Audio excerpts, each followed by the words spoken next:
Le regain d'intérêt pour les arts décoratifs des années d'après-guerre remet en lumière toute une génération d'artistes et de designers, au nombre desquels figure Roger Capron. Il était mon grand-père, céramiste, et c'est en partie grâce à la passion qu'il m'a transmise de réaliser des films que j'en ai fait mon métier. Dans un souci de conservation, de devoir et d'affection pour lui, je me suis lancé dans cette aventure avec une volonté d'objectivité. Cette entreprise, dont le but initial était de faire découvrir au plus grand nombre quel homme il était et quelle fut son œuvre, s'est muée peu à peu en témoignage d'une expérience de vie avec lui et à travers lui. Un film inédit, une référence et un hommage. Tout à la fois artisan, industriel et artiste, Roger Capron est avant tout une force de vie.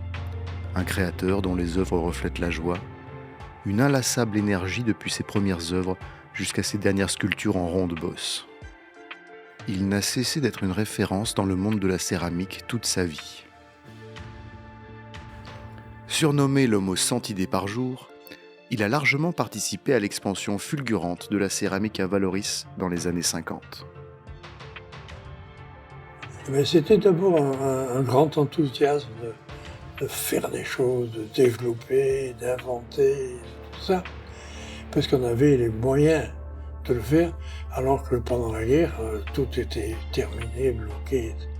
Et là, il y a eu une véritable explosion. Tout le monde en voulait sa part, tout le monde voulait créer, etc. C'était une superbe époque. Hein. Ah oui, plein de chaleur. Il y avait des céramistes partout. Hein, on était très très nombreux, les portes étaient ouvertes, on voyait les tourneurs qui tournaient, enfin c'était une ambiance très différente de celle qu'on connaît maintenant. Mes parents me disaient que le matin quand ils arrivaient, quand ils ouvraient leur atelier, il y avait déjà une queue sur le trottoir qui attendait pour acheter des poteries. Ça a été vraiment un succès fou, la céramique à Vallauris. Pas que Roger Capron d'ailleurs, tout était succès fou. Aujourd'hui, nous allons découvrir comment ces nouveaux arrivants à Vallauris ont changé la face de ce petit village de potiers et ont connu par la suite un succès international.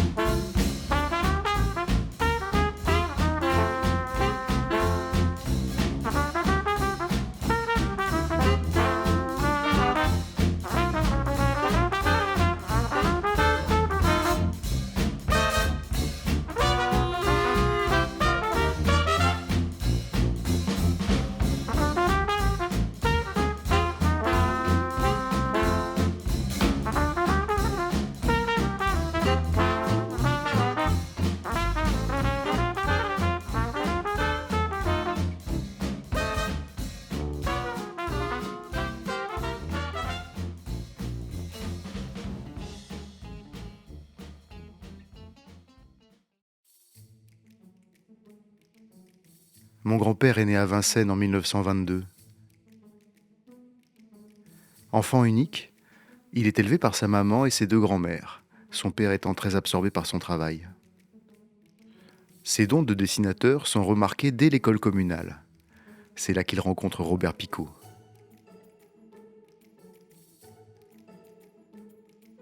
À 15 ans, il entre à l'école des arts appliqués à l'industrie à Paris.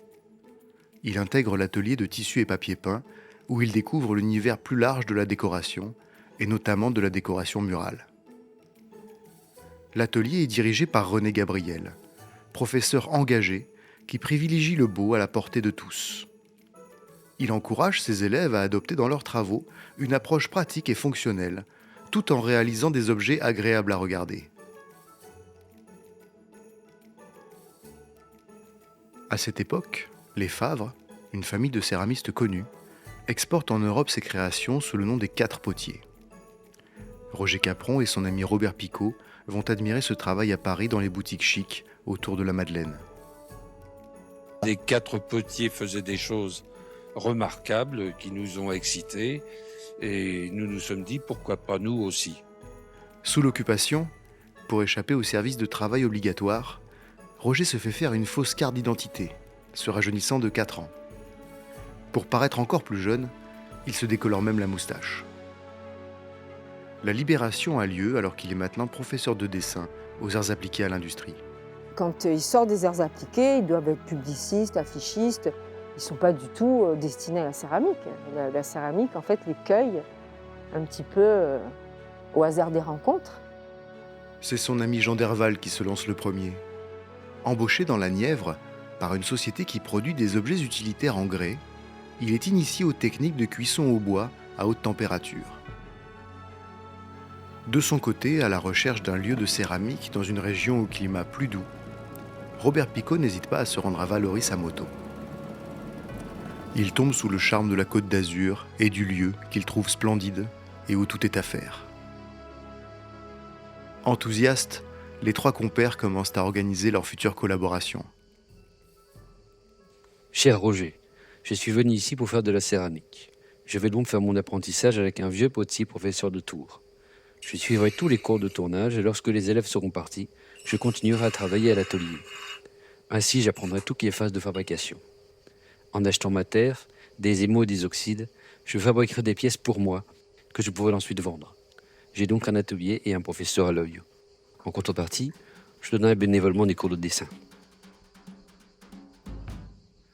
Roger, accompagné de sa première épouse Cathy, retrouve alors Robert et sa femme à Vallauris-Golfe-Juan. Il avait raison, l'endroit est magnifique. L'ambiance heureuse de la période d'après-guerre et l'abondance d'argile dans le sous-sol font de Vallauris le choix idéal pour se lancer. Jean, par manque de moyens, ne peut pas les rejoindre et leur sert d'agent à Paris.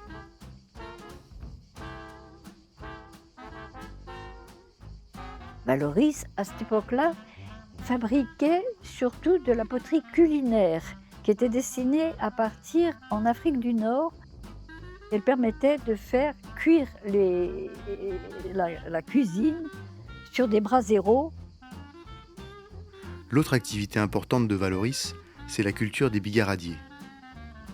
La fleur d'oranger est cueillie pour être distillée au nérolium, afin d'en extraire le néroli, qui est une base de parfum. Sous le nom d'un potier grec peu connu, naît la société Calice, départ officiel de la collaboration des deux camarades. C'est dans l'atelier Madura qu'il rencontre Suzanne Ramier. Avec son concours, Roger et Robert organisent la première exposition du nérolium, grand espace privilégié pour exposer les œuvres des potiers de la commune. Au début, il faut dire que ce que nous avons fait n'était pas très révolutionnaire. On balbutiait un petit peu. Il a fallu qu'on s'affirme. C'était très hétéroclite. Autant que je me souvienne, il y avait des pieds de lampe, des pots à tabac aussi. Des Pots à tabac, des cendriers. Et alors, une chose qui était typique à l'époque, c'était des bougeoirs. Parce que c'était encore... il y avait des restrictions d'électricité et il y avait des fabricants de bougies. Et les fabricants de bougies nous commandaient des bougeoirs. Leur production connaît un succès commercial qui pousse les deux compères dans une boulimie de travail. Oui, la bande des quatre, c'était Beau, Ramier, Picot, Capron. C'était les quatre personnes qui étaient là avant Picasso, puisqu'on compte les années avant Picasso comme on les compte avant Jésus-Christ. Jean Derval rejoint l'équipe de Calice l'année suivante. Mais après 2 ans de collaboration, ils se séparent. Derval avait plutôt un esprit d'artiste indépendant, tandis que Picot et Capron avaient quand même au contraire une vision, je crois, de développer comme une petite industrie, mais tout en restant des grands créateurs. Et ça, c'est important. Les 3 potiers restés amis continuent de présenter leurs créations chaque année au Nérolium, où Picasso expose pour la première fois ses céramiques réalisées chez Madura. Il se lançait dans des techniques invraisemblables. Tout l'atelier Madura regardait stupéfait ce qu'il était en train de fabriquer, en se disant, quand ça va sortir du four, en quelque sorte, on va bien s'amuser. Et puis pas du tout, c'était presque toujours des chefs-d'œuvre. Cette année-là, Roger élabore une production de pièces fabriquées en série, dont il confiera l'exécution à son atelier, alors qu'il se concentre sur la création d'objets plus exclusifs, plus personnels. À cette époque, ces pièces sont vendues à la boutique La Tonnelle. Désireux de se démarquer de la production locale de poterie réalisée autour, il s'intéresse à d'autres voies de fabrication. C'est Gilbert Valentin qui l'initie à la technique du coulage. Cela lui permet la réalisation de pièces singulières. Trop à l'étroit dans les anciens locaux de Calice, et aidé financièrement par son père et son beau-père, Roger installe son nouvel atelier à la poterie du Fond des Ors, où il emploie 7 personnes, tout en s'occupant de ses enfants, Jean-Patrice et Frédéric, nés de son union avec Cathy, dont il se sépare.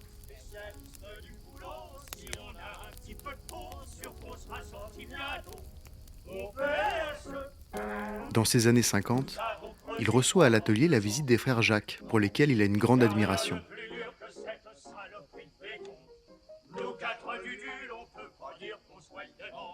Ils se lieront d'une solide amitié, particulièrement avec Georges Bellec.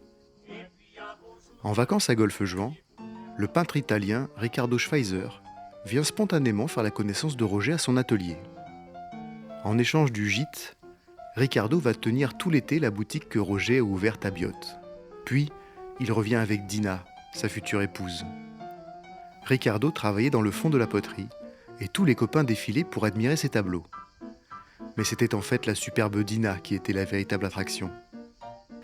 Les deux artistes collaboreront à plusieurs reprises dans les années suivantes. Très proches par leur sensibilité et dans une admiration réciproque, Riccardo et Roger seront toute leur vie liés par une profonde amitié. Au Salon des ateliers d'art, les objets que propose Roger à Paris font sensation. La renommée grandit. Il reçoit de nombreuses commandes et accède à une diffusion nationale. Au même moment, le jeune Jean-Paul Bonnet rejoint l'équipe de la poterie. Il sera son plus fidèle employé. Ayant fait les Beaux-Arts à Nantes et passant mes vacances à Saint-Tropez, mes parents m'ont incité à faire un stage en céramique. Mon père aimait beaucoup la céramique. C'est comme ça que j'ai débarqué chez Roger, avec mon dossier que j'avais soigneusement préparé tout l'hiver et qu'il n'a pas regardé, ce qui m'a beaucoup vexée. Il a été d'accord pour me prendre tout de suite en stage. J'ai donc débarqué à Valoris à la rentrée en septembre et j'y suis restée jusqu'à Noël. Nous nous sommes mariés le 12 avril 1955 à la chapelle Sainte-Anne à Saint-Tropez. Jean et Philippe sont nés très rapidement après notre mariage, 2 ans après. J'avais donc 4 enfants et j'étais très, très occupée, n'étant pas du tout dressée pour ce genre de boulot. Je dois dire que j'avais été élevée comme une petite bourgeoise. J'étais juste capable de dire si la viande était trop salée ou pas assez. Très investie dans les créations de l'atelier Capron, Jacotte devient sa muse, sa coloriste, son assistante, et participera toute sa vie aux créations de son époux. Elle est très active. Tout en s'occupant des 4 enfants, elle doit accueillir les convives qui sont de passage en permanence et se charger de la mise au point des nombreuses idées de son mari, sans cesse à la recherche de nouveaux modèles. Fasciné par le génie de Picasso, Roger s'inspire directement de techniques de décor que ce dernier utilise. Réserve à la paraffine et fond noir coloré à l'encre de Chine. Les techniques qu'il utilisait, ce n'était pas pour les utiliser en soi, c'était parce qu'il avait besoin d'utiliser des techniques nouvelles. Le bout à la portée de tous, c'était aussi montrer qu'il y avait une diversité, qu'il y avait une richesse, qu'il y avait plein de choses intéressantes à faire découvrir. C'était aussi, d'une certaine façon, enseigner à des gens qui ne connaissaient rien, comme lui au début, des choses qui le passionnaient. C'est cette idée que en fait, l'art est accessible à tous. Et donc, il y a plusieurs éléments qui jouent, que l'artiste va utiliser pour arriver à mettre en œuvre cet idéal. Il a fabriqué des objets à vivre. C'est aussi ça qui probablement est la ligne conductrice d'une certaine, du fait qu'il ne se mettait pas spécialement en avant. J'ai pas l'impression qu'il se prenait pour un artiste au-dessus de la mêlée. Il a fait des choses magnifiques, des choses très fortes, mais il a toujours fait les choses. On a l'impression qu'il a toujours fait les choses en s'amusant en même temps. C'est-à-dire qu'il y a une sorte de jeu dans ce qu'il faisait. L'énergie de mon grand-père déborde du cadre de son activité professionnelle. Elle le définit. Les fêtes costumées, les spectacles, les pièces de théâtre dont il fait les décors comme les textes, ou les films qu'il réalise en faisant jouer ses amis et sa famille, réquisitionnés pour l'occasion, constituent le noyau dur de son temps libre.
il avait un sens aussi, probablement, des affaires pour faire vivre un atelier. En ce sens aussi, c'est une formation d'artistes sortant des arts appliqués. Et alors, à partir de là, à partir d'un répertoire de formes assez simple, en combinant à la fois la forme, les tailles et les décors, il a produit une grande diversité d'objets en réalité. Il a fait des petites tables qui continuent à se vendre aujourd'hui. Roger Capron dessine lui-même ses documents commerciaux. On trouve dans son petit catalogue graphique des années 55-56 une classification des objets par code. Une innovation évidente de la volonté marketing du créateur. Le valoriste de l'époque s'est dissous rapidement, et après c'est devenu un valoriste modernisé, quoi. Et Roger était dans le groupe de tête, quoi. Pierre Lecoq, maître d'ouvrage sur le projet de la nouvelle gare maritime de Cannes, présente mon grand-père à Georges Buzy et à Guy Lamblin. Ces deux architectes sont à la recherche d'un projet ambitieux pour l'habillage des murs extérieurs du nouveau bâtiment. Il a eu cette très grande idée d'utiliser des carreaux industriels de très très belle facture pour exposer sa créativité et ses dessins. C'est la gare maritime de Cannes. C'était quelque chose qui était fulgurant, Voilà, c'était extraordinaire, c'était nouveau. L'architecture était parfaitement aussi originale. Là, il y a eu vraiment quelque chose. On passe à une dimension supérieure. L'œuvre n'est plus ornementale, mais elle fait l'architecture aux mêmes lignes que le dessin du plan de l'architecte.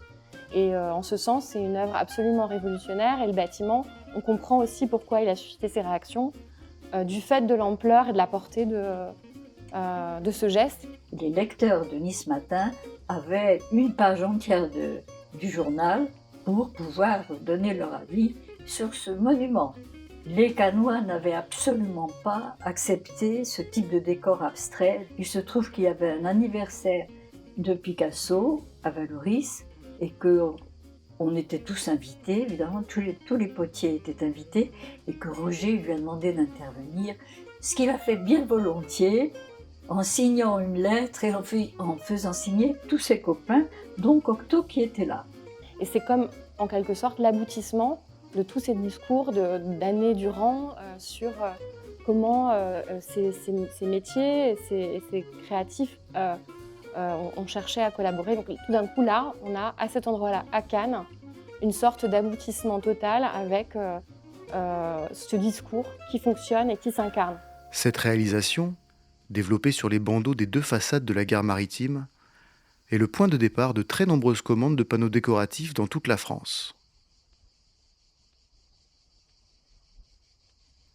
En parallèle, sa production d'objets est un succès.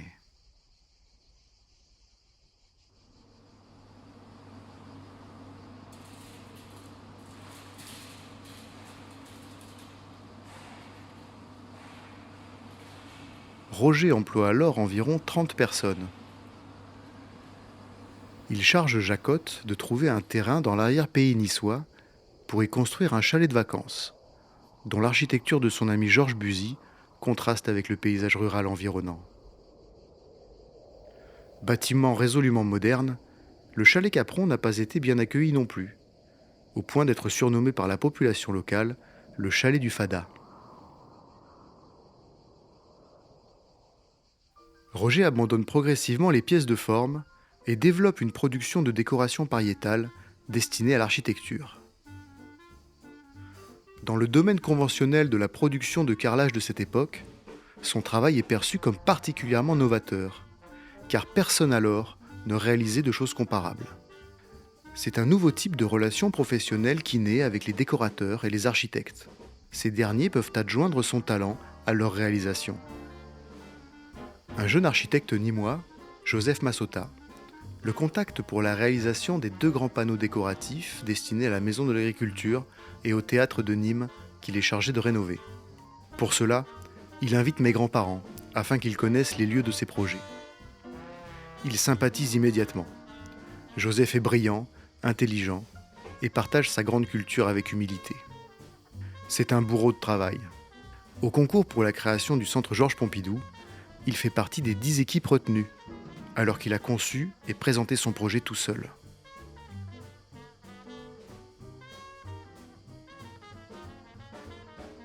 C'est au Salon Batimat de 63 que Jean-Michel Carré est séduit, lui aussi, par l'originalité du travail de Roger. Et là-dessus, évidemment, l'imagination extraordinaire de Capron et de son équipe ont immédiatement créé un noyau de au moins déjà 10 ou 15 trucs qu'on pouvait présenter, qu'on pouvait mélanger, et ça, c'était formidable pour pouvoir avoir un début de collection. Roger y présente ses carreaux et ses tables. Les modèles exposés sont les navettes, palmettes et les premières impressions de végétaux. Il utilise aussi régulièrement la pierre volcanique comme support à ses panneaux et à ses tables, en remplacement du grès cérame. L'année suivante, le décorateur et les architectes en charge de l'hôtel Byblos à Saint-Tropez sollicitent mon grand-père pour répondre aux souhaits de leurs clients. Les revêtements des sols doivent être réalisés en céramique. Pour répondre à cette demande, Roger est contraint de passer de la faïence au grès grand feu, plus résistant. Il fait appel à son ami Jean Derval pour mener à bien cette entreprise. Derval avait 5 enfants, ça devenait difficile au point de vue vie, du coup il est rentré chez Capron. Alors là c'était un changement quand même total. Une des plus grandes réalisations au Byblos est l'impressionnante piste de danse, toujours en place aujourd'hui, comme le plongeoir de la piscine et les balustres en faïence du luxueux hôtel.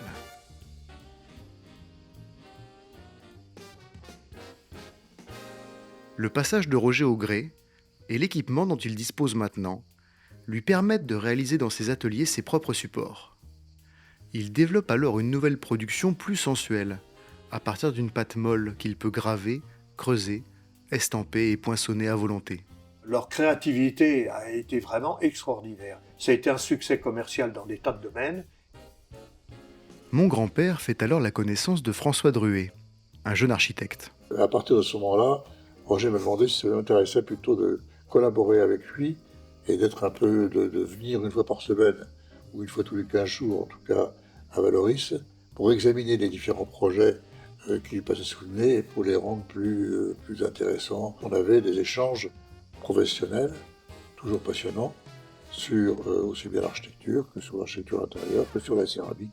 Et donc on a travaillé comme ça, on a collaboré comme ça pendant des années. La vieille poterie du Fond des Ors met la société anonyme Capron à l'étroit et freine sa production. Elle est alors transformée en un bâtiment plus grand qui accueille plus de 50 employés. Le bureau d'études de la société s'attaque alors à un environnement décoratif céramique total. Il a su très bien s'entourer. Et la personne, ma mère qui travaillait avec lui, faisait partie de ces personnes-là, à temps complet. Il a été probablement le plus prolifique au niveau du travail. Je pense que c'est lui qui a produit le plus de choses, la plus grande diversité aussi. Cette créativité qui existait chez Roger Capron, elle était alimentée par des images. Mon père était toujours à la découverte d'un nouveau livre, d'une nouvelle culture, que ce soit l'Afrique, les Coptes. Il était tout le temps là. Il était fasciné par sa propre créativité, par la créativité des autres. Je me souviens même qu'il avait organisé des séances de créativité dans l'entreprise. Il faisait venir des personnes dont le métier était d'expliquer la créativité, quelles étaient les techniques de brainstorming, etc. Il était quand même très intéressé par tout ça. Il y avait une vraie modernité chez ce type-là, c'est clair. C'était déjà industriel. Moi, je faisais une pièce, lui, il en faisait 100. Il avait quand même un esprit d'entreprise. C'est une entreprise, quand même. Le poisson imprimé sur le truc, c'était vraiment dans l'air du temps. Mais lui, il a fait ça, il a fait une production. Voilà. Il était producteur de céramique. Il a produit énormément. C'est la raison pour laquelle on trouve énormément de pièces. C'est pas lui qui faisait à chaque fois le pot que l'on trouve, comme chez un artisan, qui fait ses pots dans sa poterie à Chamaloc. C'était une manufacture. Les choses étaient faites à la main. J'aime beaucoup ce mot. Lui, il l'aimait aussi. On fabriquait les pièces dans une manufacture, mais quand il y avait 10 personnes qui fabriquaient des pièces, ça sortait. Et donc aujourd'hui, on a énormément de pièces sur le marché. Et comme lui, il avait tout le temps une nouvelle idée, il sortait des nouveaux modèles et quantité de nouveaux modèles. Donc il inondait littéralement le marché. La contribution de Jean Derval au sein de la société est remarquable. Ce personnage, cérébral et discret, sensible aux mouvements artistiques du moment, apporte énormément à Roger. Son style demeure identifiable à travers toute la production de l'entreprise de l'époque.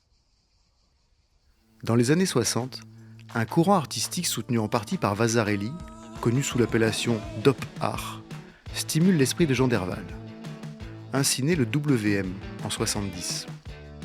Procédé qui permet de faire jouer les sujets représentés selon les variations de l'éclairage ou la situation du spectateur.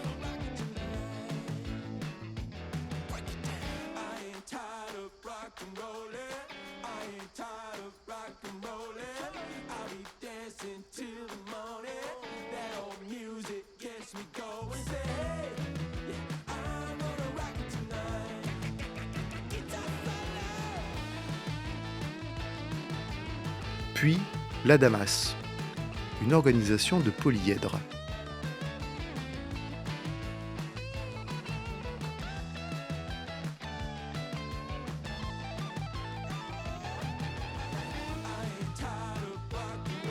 Le bureau d'études développe de nombreux autres concepts. Parallèlement à son activité de PDG, Roger continue de réaliser ses propres œuvres et à les exposer. L'une d'elles remportera le premier prix ex aequo de la Biennale de Vallauris cette année-là. Roger est justement l'exemple type de quelqu'un qui a fait une carrière incroyable comme créateur et comme industriel, ce qui est quand même rare à l'époque. Il rêvait d'être un patron idéal, d'être une vraie entreprise et avec des moyens de production. Et il y est arrivé. Et un jour, il m'a dit, mais moi, je monterais bien une chaîne de dépositaires, ça m'intéresse. Alors, j'ai dit, attention, Roger, parce que il va falloir en sortir. Ouais, moi, ça me fait pas peur. Bon, ben alors d'accord. En 1968, un homme d'affaires japonais dynamique parcourt l'Europe à la recherche de tout ce qui touche à la salle de bain pour l'importer au Japon. Shigeru Endo rencontre Jean-Michel Carré à Batimat, qui le présente à Roger. Emballé par ses œuvres, il décide immédiatement de les exposer à Tokyo. L'année suivante, il débarque à la poterie du Fondéor et invite dans la foulée les Caperon et les Druet à l'exposition internationale d'Osaka. Après avoir dessiné les plans du showroom qui expose les céramiques Caperon à Tokyo, Roger et François participent activement à la décoration de l'appartement de Shigeru. Pendant une trentaine d'années, la société Edolas de Shigeru Endo commercialisera les céramiques de Roger, qui arriveront au Japon en containers, acheminés par bateau. On a découvert une espèce de type absolument original et richissime. Donc j'ai effectivement travaillé avec Roger, toujours en symbiose avec Roger. Et là, c'était du boulot de 15 heures par jour, 16 heures par jour, etc.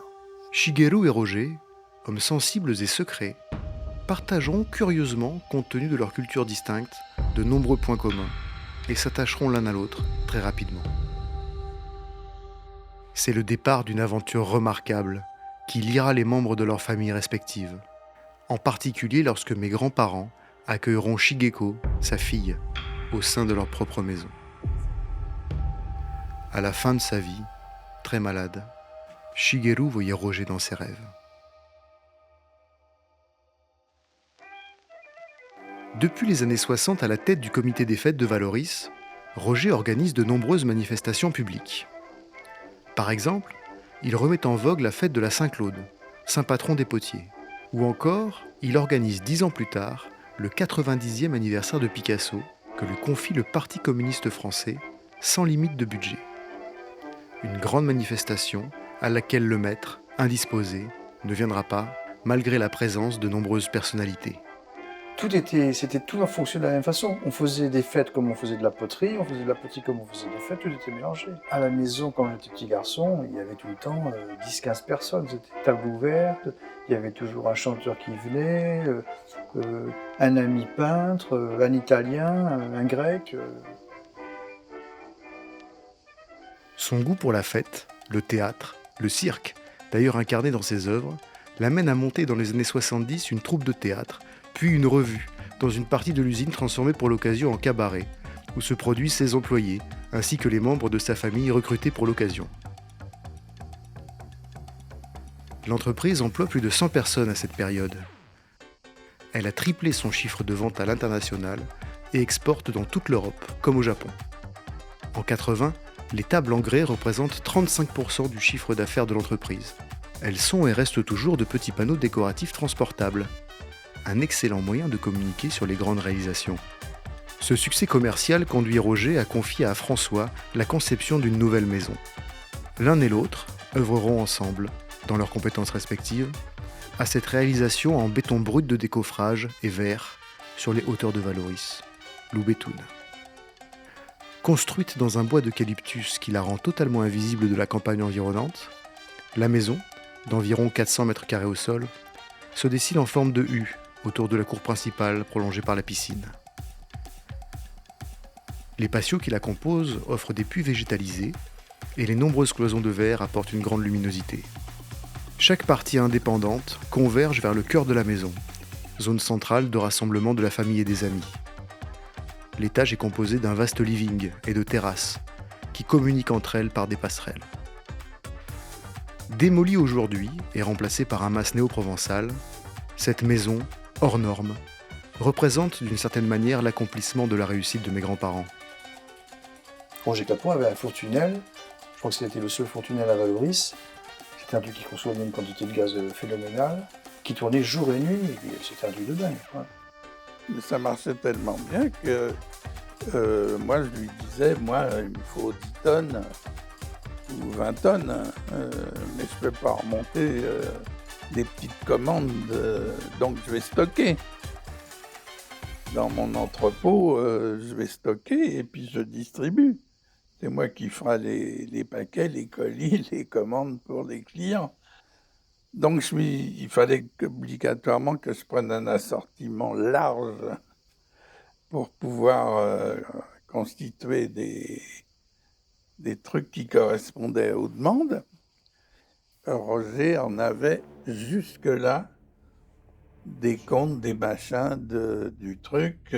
Bon, il y avait du gros matériel qui rentrait à certains moments, parce que quand on a fait rentrer Alain Michel, parce qu'on lui a dit, mon Dieu, il faut que vous ayez un type qui connaisse quelque chose vraiment, parce que vous n'y connaissez rien.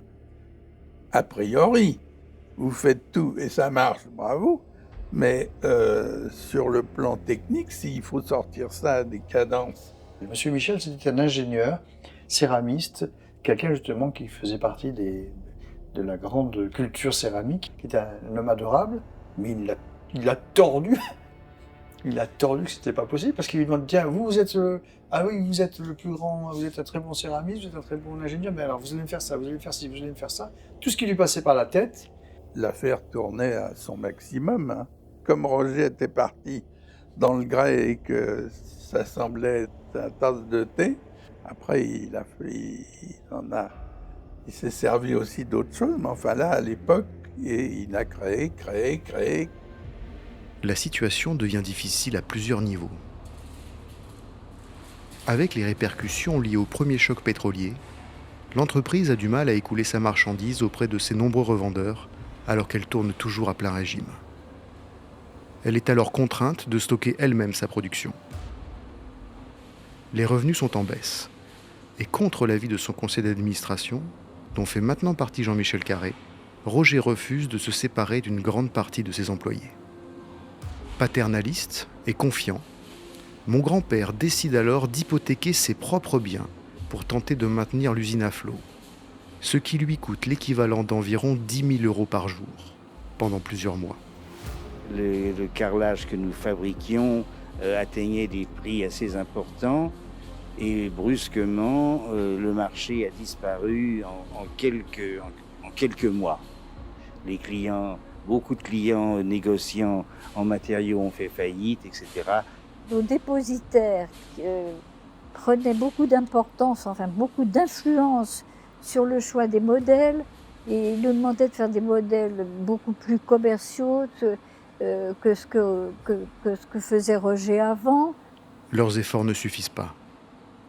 La société anonyme Capron sombre inexorablement et va entraîner tout ce que possèdent mes grands-parents avec elle, mettant malheureusement plus de 100 personnes au chômage. Et puis, un jour, il m'a téléphoné, tard le soir d'ailleurs, et il m'a dit, j'ai déposé le bilan. Il n'a vraiment pas été récompensé. Lui, il pensait qu'à faire du social, de faire le patron, d'être le patron idéal. Quoi. Et puis, finalement, il a été le patron poire idéal. C'était un arrachement moral et financier. Enfin, ça a été une catastrophe totale. On a été ruinés. Bon, nous nous sommes retrouvés donc complètement sur le tas, là. Plus d'entreprises, plus de boutiques, plus de chalets, plus de maisons. On a donc acheté aux liquidateurs tout. Non seulement on a perdu tout ça, mais notre nom et tous les brevets. Donc je me suis retrouvé avec toutes les marques. Ça faisait partie du bien social, c'était plus à lui. Alors je dis à Roger, est-ce que vous pouvez continuer à créer? Oui, pas de problème. Alors on a dit, on va monter un petit atelier Capron-Caroube. Quand Carré a recréé un atelier Capron, c'est maman qui était la directrice. Mon père n'ayant plus le droit d'être directeur d'un atelier. Voilà. Et oui. C'était Jacotte qui dirigeait l'atelier. C'était un substitut. Lui, Roger Capron, après la fête qu'il a faite, la claque et la gifle qu'il a prise, n'avait plus le droit de travailler. Plus le droit officiellement de faire de la céramique. Il était coincé de toutes parts. Il s'est réfugié en Italie, parce que c'était quelqu'un, encore une fois, qui avait du talent et un certain génie. Il a travaillé en Italie chez des gens adorables. Il a travaillé à la Marazzi. Je ne savais pas que Roger était parti chez Marazzi pour faire des carreaux pour lui. Et puis je lui dis, mais vous faites ça, mais c'est pas possible, hein. Ça peut être que de la pièce unique. Il peut faire des pièces uniques autant qu'il veut, mais sûrement pas des séries et sûrement pas des carreaux. C'est moi qui ai toutes les marques. Alors évidemment, il a appelé Roger en lui disant qu'il arrêtait tout. Ces 2 années de collaboration avec la plus prestigieuse entreprise de céramique du monde lui permettent de changer d'air. Mais se limitent à la réalisation de carreaux uniques, réalisés avec l'ingénieur céramiste Gabriel Rey et l'artiste Erminio Martini. Dans cette période sombre, Roger sera considérablement soutenu par ma grand-mère, sur laquelle il a toujours pu compter. Il a alors l'idée de reprendre la fabrication de meubles et panneaux avec de la céramique incrustée dans du bois, comme dans les années 60. Seit der Zeit habe ich Rogers Arbeiten kennengelernt, die schätzen gelernt und ich habe immer wieder versucht, die Keramik von ihm an die Kundschaft weiterzubringen, mit ihm zu arbeiten und irgendwann wollte ich auch Roger kennenlernen. Monsieur Arche, qui connaissait la production industrielle de Roger par Carré, s'est immédiatement intéressé à ses nouveaux travaux. Danach habe ich irgendwelche Dinge erledigen müssen auf dem Schiff und habe Roger besucht mit meinen Kindern. Kam ins Atelier und war ganz neugierig, habe alle Ecken von ihm beachtet und die kleinen Keramiken gefunden. Und ich war fasziniert von dem Ganzen. Und ich war so begeistert von der Ausstellung, dass ich gesagt habe, also wir wollen in Deutschland, ich will in Deutschland eine Ausstellung machen. On a fait de très nombreuses expositions. Il a organisé beaucoup d'expositions en Allemagne et nous avons beaucoup travaillé avec lui. Umwerfend, was wir von Erfolg hatten. Und auf Tessin hatten wir weiterhin Ausstellungen in ganz Deutschland gemacht, in Hamburg, in Bremen, in München, Stuttgart ein paar Mal. Also es war wirklich eine richtig schöne Zeit. Roger avait cette capacité, où que ce soit, de faire des dessins qui étaient ni plus ni moins des maquettes qui pouvaient servir ensuite à quoi que ce soit. Et là, nous avons réembauché notre ami Jean-Paul qui avait travaillé avec nous depuis 50 ans. Il avait commencé, il avait 16 ans. Et il ne nous a jamais lâchés. Il a toujours gambergé en même temps que nous, parfois en devançant notre grave. Et cela a duré 40 ans. Nous pouvons affirmer que nous ne nous sommes jamais heurtés, une connivence réciproque a été poursuivie. C'est cela, 40 ans de collaboration. Jean-Paul retrouve ce qu'on a perdu, retrouve les formules d'émail que nous avons égarées, ou un couteau, un bout de lame de scie. Alors, Jean-Paul Bonnet, non Bonnet, chapeau. Par conséquent, à Troyes, nous avons refait toute une production de panneaux décoratifs et progressivement, Roger faisant la création et le modelage, Jean-Paul peaufinant. Les couleurs étaient faites par Jacotte, et ça on ne peut pas séparer non plus le travail de Roger de l'apport de Jacotte. C'est très important. On ne l'a pas su tout de suite, on ne l'a su qu'après. Et donc, il est important pour moi de le souligner. Je m'appelle Roger Capron et je suis céramiste à Valoris depuis 50 ans. I am Roger Capron and I am ceramist in Valoris since 50 years. Je suis en costume de travail. I am in working costume. Je suis en civil. I am in casual costume.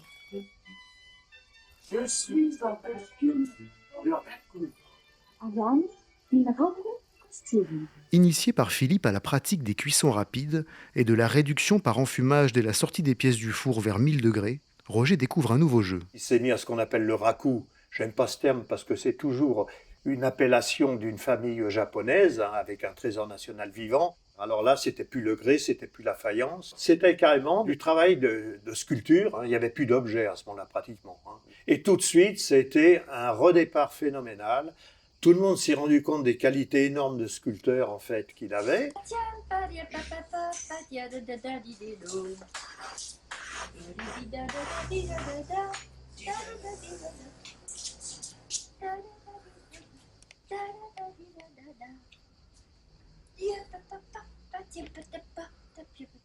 La première partie, c'était donc les objets d'art appliqué, les petites tables, etc. La deuxième, c'est les carreaux.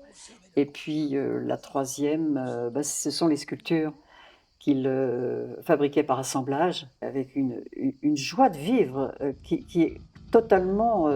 on a l'impression qu'il n'est pas sorti de l'après-guerre, en fait, de ce point de vue-là. Cette joie de vivre, il l'a portée en lui jusqu'au bout. La créativité de Roger s'exprime une fois de plus. J'ai le souvenir qu'il dessinait sans arrêt, même durant les repas de famille. Un éventail de pièces d'une variété exceptionnelle, heureux et colorés, voit alors le jour.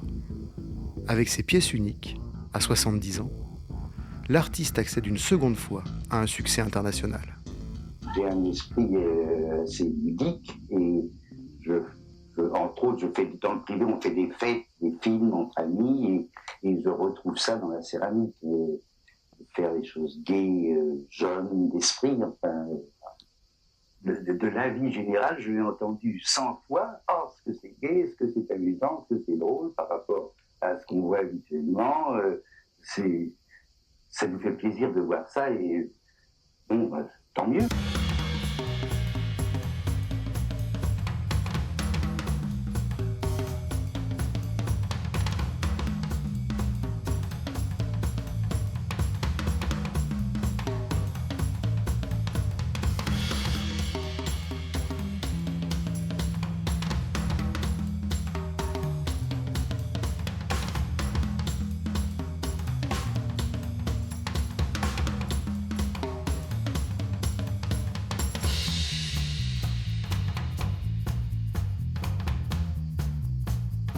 On a fait des pièces en volume, exposées donc chez Sassy en permanence, et en Allemagne, et aux États-Unis, enfin partout. Bon, voilà. Et ça a très bien marché jusqu'à sa disparition. Je te définis comme un créateur hors norme. C'était Monsieur Capron, d'ailleurs, j'ai toujours appelé Monsieur Capron. C'était un monsieur, un grand monsieur. Je suis ravi de voir, malgré la disparition de Roger, que de plus en plus ces pièces sont recherchées. Et surtout, l'importance, je vous dis, qu'il a, je pense, qu'il a eu déjà à l'époque comme industriel et qu'il a maintenant comme céramiste indépendant. Roger souhaitait investir l'espace public avec ses créations, pour ne pas limiter leur exposition aux musées et aux galeries. C'est dans ce même esprit qu'il avait fait des objets à vivre au début de sa carrière. Il voulait que ses créations fassent partie du quotidien, à la portée de tous. Genau, wir haben die kleinen Skulpturen ausgestellt und wir haben es häufig getroffen, Roger. Und wir haben dann doch irgendwann mal beschlossen, die Skulpturen im öffentlichen Raum auszustellen, die zu vergrößern auf bis zu 3 Meter Höhe.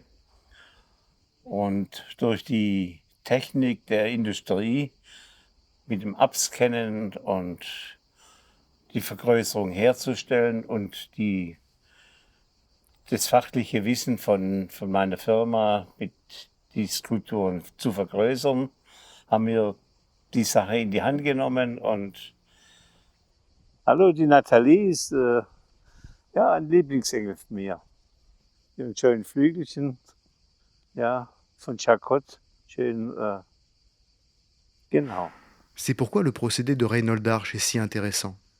Les pièces, modélisées en 3D haute définition, sont reproduites au grain près en grand format, mais surtout dans un matériau que Roger n'avait jamais utilisé pour ses créations, le béton. Un béton moulé et ultra léger, dont les caractéristiques mécaniques assurent une bonne résistance. Mais ces pièces sont brutes, grises. Unsere mit Jacquot dann, sie hat die Bemalung, also die Bemalung ist Koloration, also für die Skulpturen übernommen, sodass jede Skulptur eine eigene Gestaltung wieder war. Also, wenn sich jemand meldet, der Interesse daran zeigt. Les monumentales Capron Arch Éditions ornent alors les espaces urbains à la vue de tous. Aujourd'hui, on a vraiment besoin de cet optimisme à nouveau dans la situation politique, écologique, etc. qu'on traverse. Et donc sans doute que Roger Capron ramène avec ses couleurs, avec ses dessins parfois un peu naïfs, etc., une forme de joie et aussi de soin. Peut-être qu'après l'explosion de la consommation et des choses de qualité médiocre, on revient à cette idée de faire pour le plus grand nombre, mais des choses de bonne qualité. Sans doute que ça n'a jamais été autant actuel. Et c'est sans doute en cela que Roger Capron a été visionnaire.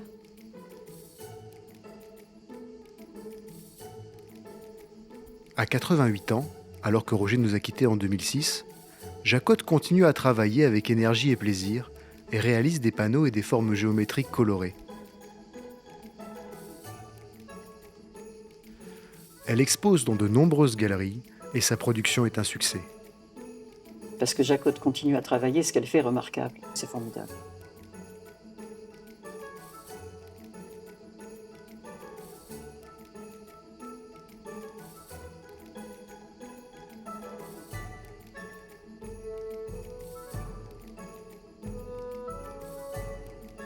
Une vie bien remplie, en somme, pour cet homme de talent, qui aura traversé les 30 Glorieuses avec enthousiasme et fantaisie, dans un foisonnement de créations, favorablement accueilli dans cette époque en quête de modernité et de joie de vivre. Sa confiance en lui et dans le monde qui l'entourait, comme ses capacités de toujours trouver les moyens de ses exigences, sont remarquables. L'amour de la vie et du travail bien fait qui l'animait, associé à une santé de fer, lui auront permis de captiver et de fédérer autour de lui nombre d'admirateurs. Aujourd'hui, son œuvre fait l'objet d'un véritable engouement de la part des collectionneurs. Galeries et musées l'exposent dans le monde entier. La réalisation de ce film m'a fait découvrir à travers lui une ligne de conduite qui tient de la force du laboureur et de la grâce du funambule. Un modèle inspirant de passion et de persévérance. C'est avec fierté et humilité qu'en vous racontant son histoire aujourd'hui, j'espère le faire découvrir au plus grand nombre et lui rendre l'hommage qu'il mérite.